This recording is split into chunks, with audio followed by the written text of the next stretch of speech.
Alright, wanted to get a last video of this one running. I'm gonna go take it down the on-ramp and see what we hit for speed.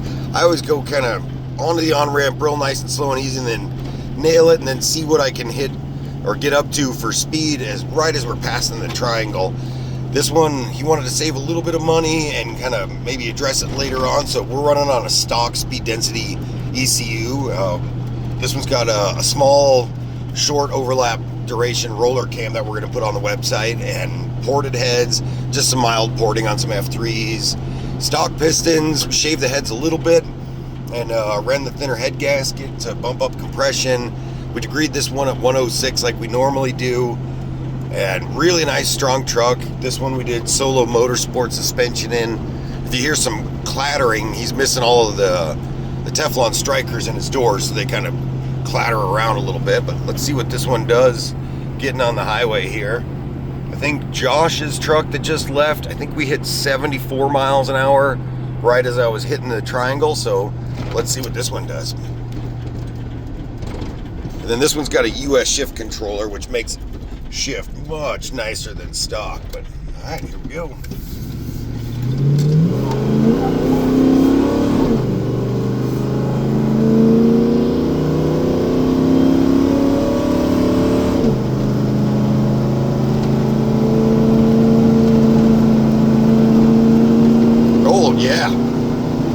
Josh's was 74. I think we were like 78 as we crossed that, or a little bit better so than Josh's for sure. So really nice. Yeah, air fuel ratios they're a little bit on the fat side, but I'd much rather see that than lean. I don't want to burn up exhaust valves or pistons or anything like that. So yeah, the fuel pump kit we're going to add onto the website works with the factory in-tank pumps. It turns them into the feed pumps, and we couldn't get this thing to ever get richer than 16 air fuel ratios at wide open throttle and RPM, and now it has no problem getting enough fuel.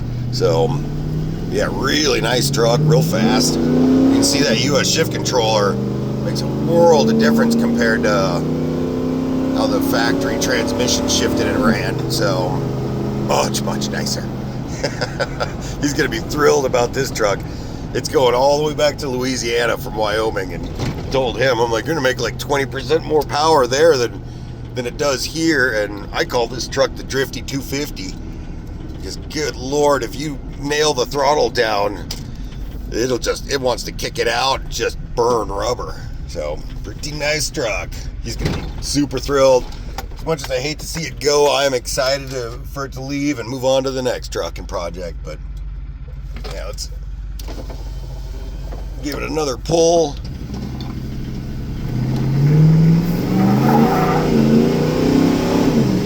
Yeah. All in all, really cool truck. Well,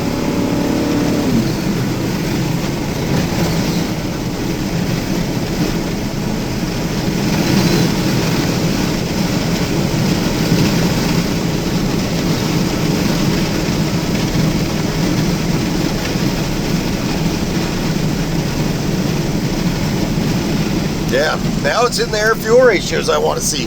That is awesome. Yeah, I think it's finally dialing it in. So much better. That, I cannot describe these US shift controllers. It really just takes the slush and the suck factor out of these E4ODs.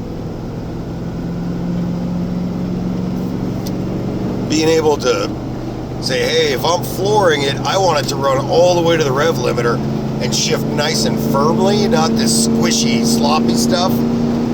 Makes it so much more enjoyable to drive, and then you get to set at numerous amounts of throttle and RPM how you want it to shift, and you can adjust how the lockup and the coast clutch and everything.